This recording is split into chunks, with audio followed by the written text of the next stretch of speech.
Hey guys, welcome back to my channel. This is your girl Shay Amour, and today's video I wanted to do a tutorial to show you guys how I dyed my 613 blonde hair to this bluish green teal ombre color. So if you guys are interested, then definitely keep watching this video. So the 613 blonde hair that I got is from Aliqueen Mall. I have their body wave texture in the lens 16-inch, so I have 3 bundles of their 16-inch with a 16-inch lace closure. So this is exactly how the hair looks straight out of the package. The body wave texture is very defined. There was a lot of hair in each one of these bundles, which was great because it made my wig look super full and with a lot of body. So I have already made my wig unit, and I just went ahead and did this off camera. I did sew the wig together to make it. So the first step that I'm going to do to get my ombre color is I am going to be doing the dip dye watercolor method, and I'm just using some warm water. And I just filled it up in my bowl, and then the next thing I'm going to do is actually add some of the Adore dye and electric lime. And I think I use about 2 spoonfuls, or yeah, 2 to 4 spoonfuls of the electric lime color. So once I mix it together with the water, the next thing I'm going to do is go ahead and dip that wig right into the green color, and this is basically going to be my base color. And I always test a strand of the hair first before I dip the whole entire wig into the watercolor. I just want to make sure that I have the right color that I want for my base color. So after I do that, then that's when I go in and dip the whole entire wig into the water. And I just continue to do this until I see that the wig unit is completely covered with that green lime color. So after I do that, then I just go ahead and rinse off the wig, and then the next thing I'm going to do is go ahead and start applying my color to the wig. So this is exactly how the wig unit looks after I rinsed off the rest of the color and let it air dry. As you guys can see, it's like a very bright electric lime color that I got on this wig. You guys can leave your wig exactly like this, but I wanted to go ahead and do an ombre color. So I do have a few of the Adore dye colors that I will be applying onto the wig. I have the aquamarine, I have the emerald, I believe it's the royal navy, and the blue black. Now the way that I applied the color onto the wig unit is I started with the blue black color towards the roots because I wanted my roots to be darker, and I think I kind of used the royal navy and the aquamarine and then the emerald. I'm not for sure exactly what method I used or which way that which color that I applied first, but you guys will kind of see that in the video.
So the next step that I'm going to do is I am going to start coloring my lace closure.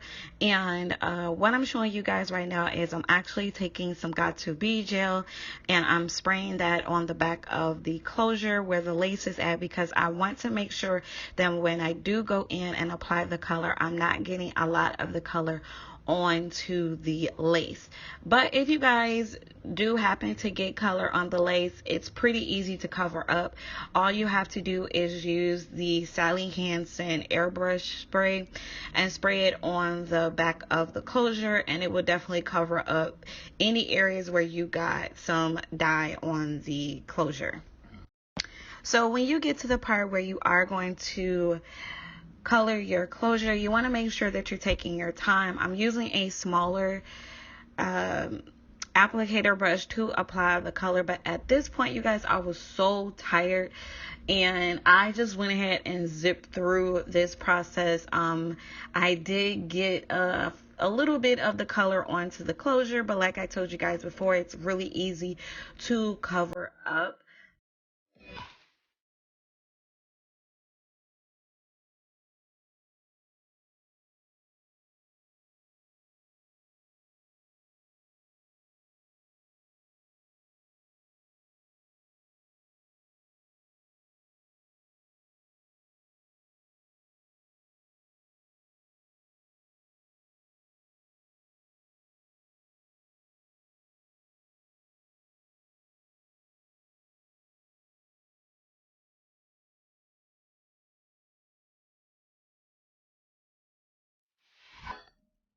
But basically, this is exactly how my coloring process came out when I was completely done.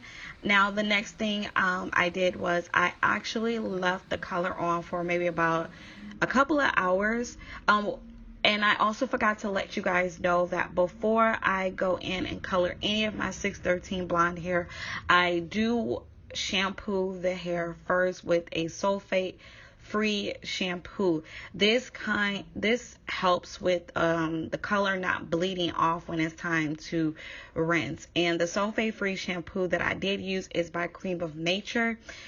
So yeah, you guys, after I washed out the color, this is exactly how the hair looks after I let it air dry.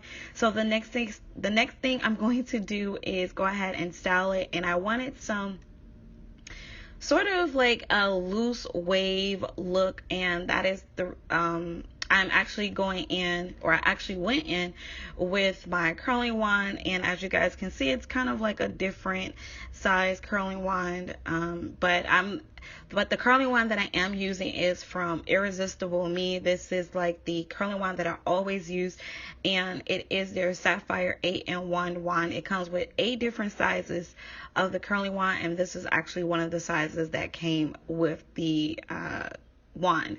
And after I did that, I'm just using a wide tooth comb to comb through all the curls or the waves. And the next step that I'm going to do is go ahead and install the wig onto my head. So as far as Aliqueen 613 blonde hair, I really didn't have too many issues with this hair. The color, the hair picks up color very well. I didn't have any issues with that.